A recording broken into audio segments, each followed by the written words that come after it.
Good evening, everyone. Good evening. Good evening. Welcome to Sip Pour Vino. I'm your host, Michelle Briggs. I'm a residential realtor with Strada, Texas. I always say I'm the realtor for you. Get my finger right. And here is Amy Hartmann, my broker and partner in crime for Sip Pour Vino. How are you doing, Amy? I am doing wonderful. Thank you for asking. Yay, fabuloso. Okay, so we are into reds. We are in the month of October. We are jumping. We're like, we went through our whites. We went through several different varietals of whites, and there were so many more that we could have gone through. So we've done a couple reds. We've done the reds, and we're going through the reds. And tonight we're jumping into a Pinot Noir. Now, Pinot Noirs can be a light, right, forward fruity California, or they can be like a full-bodied, robust black cherry, raspberry, whatever, all that good stuff from Oregon. And as we know, Pinot Noirs are grown throughout the world, and they're called different things in different regions. However, tonight we are doing Pinot Noir. Gotta do this. Pinot Noir from Oregon, from Underwood Wines. It is a screw cap. Yes. I gotta keep the bottle in front of my face so it doesn't disappear in my background. So you can tell we are zooming this evening. Zoom, zoom, zoom. Zoom, zoom, zoom. So let's pour it. Let's pour. So pour Vino. Talked a little bit about Halloween last week. Let's see what happens. Sorry. Let's see what happens. I'm not as brave as you to do it on the camera. Well, you can't see it because my background. Look. Oh, yep. It disappears. This one is definitely not as dark as the last week's wine that we did. Not at all. This one is way more transparent than that one. Definitely. I have misjudged the bodies of these wines because we should have probably had this one before last week because this one's lighter, right? Well, that's okay because we're learning. Yes, it is translucent. It is. It doesn't smell as fruity as the other one either, which is interesting to me. Right? It's supposed to be fruity. That is the terroir, darling, the terroir. Yeah. Right. So if you know anything about reds and if you know anything about Pinot Noirs, that Oregon is one of the places to grow it, right? So I'm going to talk a little bit about the wine that we're having tonight. I guess you guys, I jump onto Google on the interweb and I check things out. Union Wine Company is who makes and distributes Underwood. Now they're saying this Pinot works hard for working people. Telling a truly Oregon story, the wine draws from vineyards across the state. So it's a blend. Each site adds its unique mark to the final Underwood blend, which highlights the rich, juicy flavors of Oregon Pinot at an extraordinary price. Yeah, this is like $10. $10, yeah. Oh, I can totally, the nose on this as I'm reading, I can smell it. What is the nose to you? I smell black cherries. The perfect wine to enjoy anywhere, any day of the week. Tasting notes, cherries, black currant, forest floor. Yeah, so that's what I was looking at on the bottle as you were reading. I was waiting to see if you were going to say that because I don't know what the heck a forest floor is. It's like that mossy. The moss, yeah, that's what I was thinking. Like a forest you can totally. Wet. Oh, yeah. And it says our wine is vegan and gluten-free. Nice.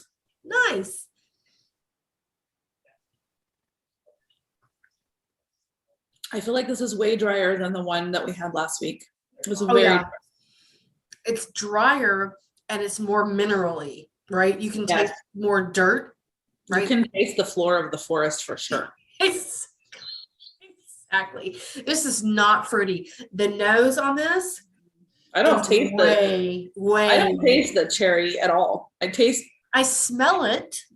It tastes dirt. It tastes just dirt. I can smell it for sure, but it does not have a fruity taste to me at all. So aromas, it says aromas of red currants, wild strawberries, smoke, and mushrooms. It's a medium bodied with plush tannins and bright acidity. Juicy and spicy. Drink now. Screw cap. They gave it 90 points. I don't know what that means, but sounds good.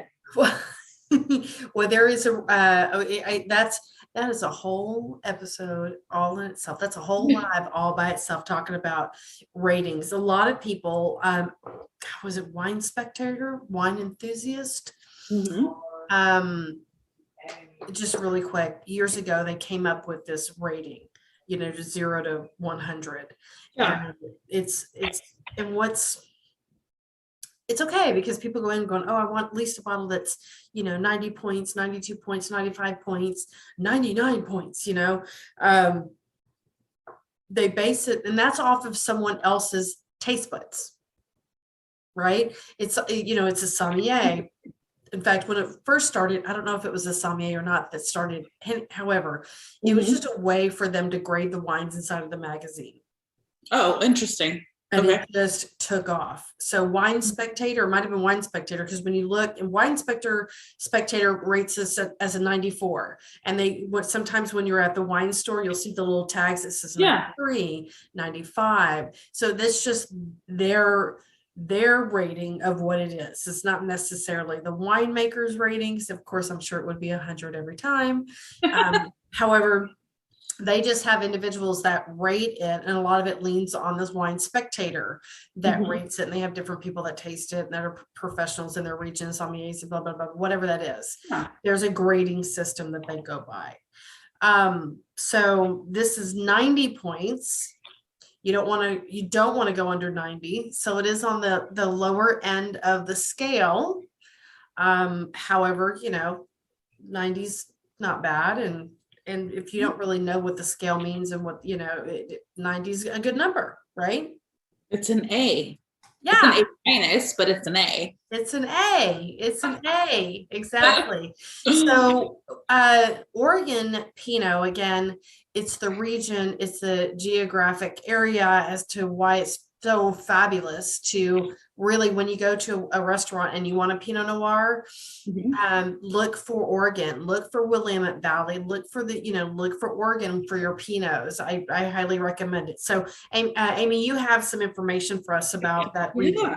So first, I want to tell everybody that, so I am a huge fan of Total Wine, and I did not know this, but inside of the Total Wine app or on their website, you can go and you can look up any wine that they sell, you can see what it is. And then underneath, there's this whole different sections, and I've never clicked into them, so I had no idea, but there's like details, geography, varietal type, all kinds of stuff.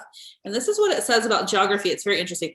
Oregon wines are a modern day success story. Winemakers there began experimenting with fine wine, grape varietals just 90 years ago. And today, Oregon wine is recognized for its exceptional quality by wine lovers and experts around the world. The state has become a magnet for small-scale family-run wineries that focus on quality and sustainability. Often compared to France's Burgundy region, Oregon wine country has proved well-suited to growing Burgundy's mainstay grapes, Pinot Noir, and Chardonnay, as well as cool climate grapes known in France's Alsace region, particularly the Pinot Gris. Most of the grapes for Oregon wine grow about 60 miles inland from the Pacific coast between two protecting mountain ranges, the Grand Volcanic Range of the Cascades to the east and the more modest and forested coastal range on the west side. The coastal range provides some cover from the coastal winds and rain and keeps temperatures at a moderate range. Look how much information you can find. And they have this for every single wine on this app. So if you're like me and you know nothing about wine, this is super interesting and you can learn a lot. Well, look, you had that right at your fingertips the whole time. And I had no idea. And you could have been contributing to the education of our evenings. Right? I know. All right. Well, at least I know now. I can have you do that portion. Right. So cool. So cool. And then just so you guys know, inside of there, if you click, like, let's say you like the Pinot Noir or you like Oregon or you like red wine, if you click on those words, it'll pull up similar varieties that fall under those categories. So like if you want an Oregon wine, you can click Oregon, it'll pull up all the wines for that region. So if you want to try more, you can. It's cool. Nice. Really cool. I love it. I love it. So, you know, talking about the regions and the temperatures and, you know, Pinot Noir thrives, you know, in climates that have warm summers, but not too hot, right? So Napa Valley and you know, and California in general are too hot for a proper Pinot Noir growing. Yeah. You know, on the flip side, Pinot Noir does not stand up very well to overall cold climates. Or climates that can like have late frost in the spring, right? Or something like that. So Pinot Noir grapes buds early in the growing season, sometimes as early as March, and will get damaged if they are overnight frost during this period. So California, right? So Oregon, you look at that. Since the Willamette Valley is so close to the Pacific Ocean, it rarely gets below freezing and early season frosts are rare. So again, it's WesleyWinetips.com. I'm getting this information. And it's really, when you think about it, it's so true because the Willamette Valley is one of the top regions or top areas, if you will, for Oregon Pinots. And I talked about when you're looking at a wine list, look for Oregon. If it has another level and it tells you the region, look for Willamette Valley. Yeah. I'm telling you, it's just because of the weather, right? We talk about weather and temperature and when the fog comes in and how much it rains, and the winemaker has to keep an eye on the level of rain and how much the grape and the vines are soaking up. That's going to expand the grapes and reduce the level of Brix or the sugar inside of that grape when it goes to crack. I mean, I can go on, right? Yeah. So, you know, the soil, they talk about the soil in line with the above. For moisture, Pinot Noir also needs the correct soil composition for optimum growth. The soil needs to have a decent drainage to prevent any type of standing water, but also enough dirt and compost to give the grapes the nutrients they need to grow. Oregon has fertile ground that is not too rocky, but also provides enough texture for the correct amount of water runoff. So interesting. I know, it's so great. So Oregon actually has 6 AVAs where wine is grown. So AVA has to be a designation or a type. We talk about DOC, and DOGC, and that was Italian wines where they're regulated. So if I look at AVA, maybe we can, I'll Google that next, but it says here, Oregon has 6 AVAs where wine is grown. The Dundee Hills is best known for Pinot Noir, but other regions can also support the grape. McMinnville is also a great region for full body Pinot Noirs, right? So it's saying Dundee Hills, Ribbon Ridge, Chehalem Mountains, have no idea. Right? Van Hill, Carlton, McMinnville, and Eola, Amity Hills. I've never heard of some of these. Now I've heard of Dundee. Yeah. Willamette Valley, no kidding, hands down. So I mean, look at the regions, you know, I don't know, go to, like I said, WesleyWinetips.com and, you know, or Google why is Oregon good for wine, for Pinot Noir, and find it. Do a little research. If you want to have some fun with it, you're going to a very nice restaurant, why not, right? Research some. Pinot Noir can be quite expensive. And that's why this one being a $9 bottle and having a 90 rating is not bad. If you do not like fruity wines, this is it. The nose is very fruity. This is not fruity to me at all. Not at all. Not at all.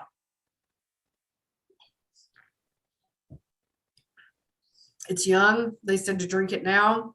You get a hint of fruit, and then it's gone. It doesn't linger. Yeah.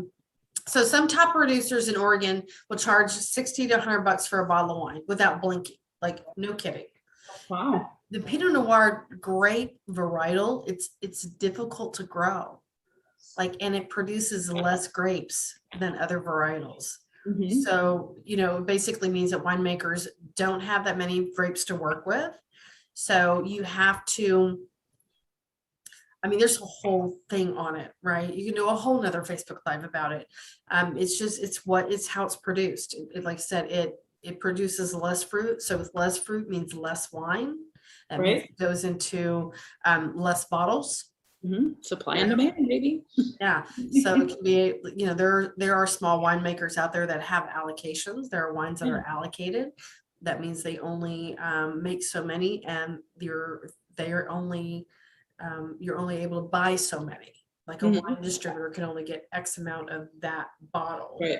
And based on that, that's what creates the price, right? And supply and demand. Oregon Pinot Noirs, medium bodied red with complex and inviting flavor profiles. This one, if you get this Underwood Pinot Noir, to me, this is not what really a Pinot Noir, to me, what it represents. Right. And so, this one has, it's 13% alcohol on this one. So it seems like to me, like the alcohol kind of has taken that fruit away. I agree. I think that it's like it overpowers. It's one of our highest alcohol ones we've had. Yeah, definitely. Should you let Oregon Pinot Noir breathe? It's just like any other wine. It can be a good idea to let it breathe before you enjoy it. And again, if you don't unscrew the screw cap and set the bottle off to the side and go, oh, it's breathing. It's not breathing.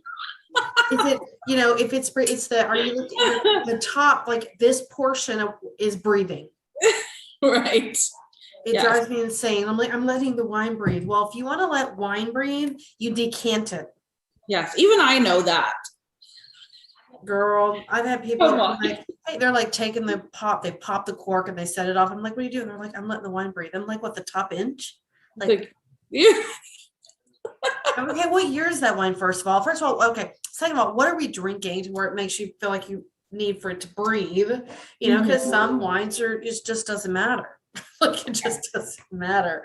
Well, and I know some people, they want to keep it in the bottle and everything, but I want to say that when we went to our wine tasting boot camp, one of the wines did need to be decanted, and they took it out, let it breathe, did its thing, and then put it back in the bottle to serve it so that it was beautiful. They served it beautifully. It looked beautiful, but it had been decanted outside of the bottle. Right. It was aerated. It was right. Aerated. So it's decanted, but that's what it is. It's aeration. So that's what you're doing is you're adding air to the wine. So you're opening it up. So we talk Texas, like Texas, we drink our whites too cold and our reds too hot.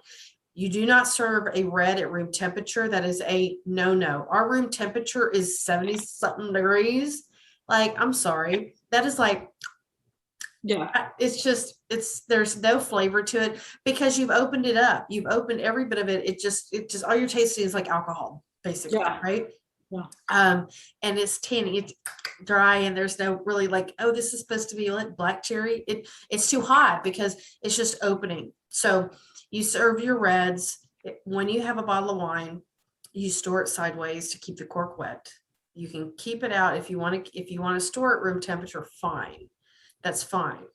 Don't let your wine heat up over 75 degrees. Like, don't leave it in the garage. Like, don't, you're cooking the wine in the bottle, right? Mm-hmm. So store it sideways, put it in the pantry, cold, dry place. When you're ready to drink a red, put it in the fridge for 15 minutes and then open it. You're gonna be like, well, it's cold. Yes, it is cold. However, when you are drinking your wine, it warms up. Mm-hmm. As you're drinking it. If you don't hold it properly, you're really warming it up, right? Yeah. So you're allowing the red to open up as you're drinking it. So when you're sipping, you'll notice, if you're not chugging, if you're sipping the wine, you notice within every sip, you have there's a slight different taste. It's getting better and better, baby. It just that's exactly it. White wines when you drink it. If it's too cold, then you get the little condensation, the frosty on the glass. You automatically right then and there know it's like freezing. You taste it, it's like drinking water, like cold water. There's no, you taste a little alcohol, but there's no taste to it. So same thing with your whites. You've got to let them warm up to open them up. You want to close your reds by keeping them cold, by getting them cold, right? So you enjoy it as it's warming up. And the whites, you don't want them so cold. You want them a little bit higher temperature than, you know, I store everything at 58 degrees, my whites and my reds. And then my whites, I may, you know, pour a glass and then I put it into the fridge for 15 minutes and I pull it out. I don't like whites that are super cold. I just don't. You can't taste what you're drinking. So same thing with the reds. You do not want your reds at room temperature. Do not serve your guest room temperature wine. Put that in the fridge. If you have a white wine that you want to drink that was in the pantry and you have friends over, put that in the freezer for 15 minutes. Got it. Put it in the freezer for 15 minutes.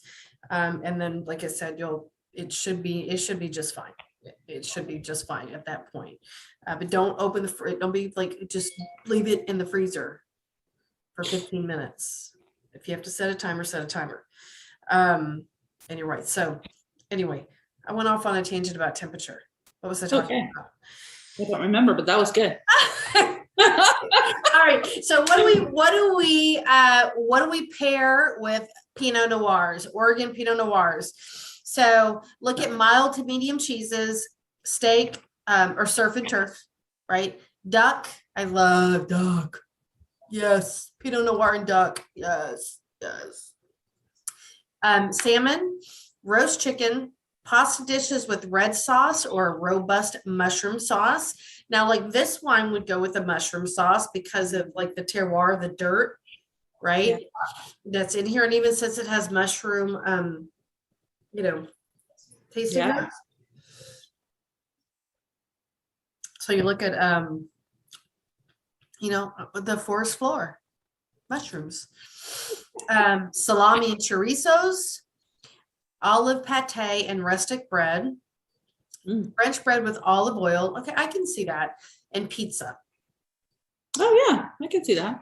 I can see it's not a heavy. Again, it's transparent. I don't have my wheel in front of me, but like a good pizza though, not like grocery store like a good pizza, like oven, like, you know. Yeah. Good. Yeah. All right. So once you've had a good, of course, my husband loves Pinot Noirs. And what is that? Oh my gosh, what is that? There is a movie, Sideways. It's called Sideways. And it's about Pinot Noir. It's wine country and it's a really good show. It's funny. There's one point of the show that was, they were trying to get his buddy to come out and have a drink with him. You know, life wasn't happening so great. Okay. And he was like, I don't want to go or whatever. They were trying to get him out. They lived in, you know, Napa, the wine country, of course, right? So it's a wine movie. And, you know, he was like, I'll go, but I'm not drinking any Merlot. You know, he was like, Argh. Yeah, I was like, so against Merlot. And it's kind of funny because I don't drink Merlots either. That's funny. My husband loves Merlot. It's like his favorite. He loves it. And he's not a huge fan of Pinot Noir. Really? Yeah. Is that interesting? I think that's really interesting. But he's super into Merlot. Well, don't have him try this. Well, have him try this. I'm going to have him try it because he needs to. I mean, he should. He should try it. But I don't want him to think this is not the Oregon Pinots that I know. Yeah, well, he's really into wine, so he knows all about them anyway. Okay, well, good. Then he knows. He'll taste it. He knows. I don't know, but he knows. It's been like an embarrassment of his life because he's like, okay, you're so weird. Like our whole married life, he's like super into it and I know nothing. Well, now you know lots. Now I know lots. I feel like I know almost as much as them. Hey, that's all that matters. Like, it's just like me. I know enough to get myself in trouble. You know, right? Get yourself in trouble. I'm getting there. I know. I feel like I'm almost there. Yeah, you can totally, yeah. I can totally get myself in trouble. Exactly. Especially go with him to a wine event and hold your glass. I know he'll be so impressed. And then people will come up and talk to me because they'll think I know things. Exactly. And he'll be so impressed by my knowledge. Exactly. And then you can start the conversation and then leave him standing there with them. Yeah, I will. Oh my gosh, I know this is an amazing, the nose, the aroma on this. Oh, darling. Okay. Here, speak with my husband. Yeah. But the thing is to pick up that conversation. Totally. Exactly. He'll be like, what? Aroma? Nose? What? Exactly. So what else is going on? So Halloween's coming up. I talked about, you guys love Monster Rocks. Yeah, Monster Rocks. I love those Monster Rocks. And my oh no. What happened? Look at him. He lost his hair. Oh no. And then she's so happy. Oh, look at that one. Happy. And I try to put hair on him, the glow in the dark hair. So I am, if you guys have not noticed, I pinned on the top of my Facebook page, make your Monster Rock. So what I do is I did this last year and the kids in the neighborhood loved them so much, I decided to bring them back. And I think I'm just going to continue doing this each year because it doesn't take a whole lot of time and the kids love it. I made 12 last year. We had a couple kids leave the community, so I have 10 this year. And what I do is I paint them with glow in the dark, and I do the glow in the dark paint, puffy paint, and so I just do different things, and then I place them throughout the community and then I send the email blast going, hey, Monster Rocks are out. And they loved him so much. One of the moms told me that after the kids found out the Monster Rocks were out, and they had to search throughout the community because we're in a gated community. There's only like 28 of us in this whole community. That they searched them out, and they ended up at the end of the community in the corner, going, "Hey, I'll give you my purple one if you give me your orange one." Like they were, negotiating back and forth. Wow. So it was a ton of fun. I really enjoyed it. So I thought, well, I'll just bring these guys back again. So purpose on my Facebook page, it is pinned to the top of my page. You make whoever's watching this replay, make a Monster Rock, take a picture of it, tag me in it, right? Hashtag realtor for you. If you're my friend on Facebook, tag me, right, using my name, and you will enter a drawing for a $40 dinner. It's a Landry's gift certificate. So it's part of the Landry's chain. So I have two $40 gift certificates to give away. Yeah. So do your Monster Rock, right? And Amy, you're the one that created that whole thing. I did. I just made it up on the spot and put you right on the spot with it. Because that's what I do. I just come up with things for other people to do. All the time. She does this whole marketing thing that she kind of gets paid to do. And yeah. I mean, it's kind of, I feel like, as the broker, I should give people things that they can do to grow their businesses. And so this is what I like to do. So totally put her on the spot, but it's fun. It's fun. It's so fun. And I'll do it. She knows I'm game.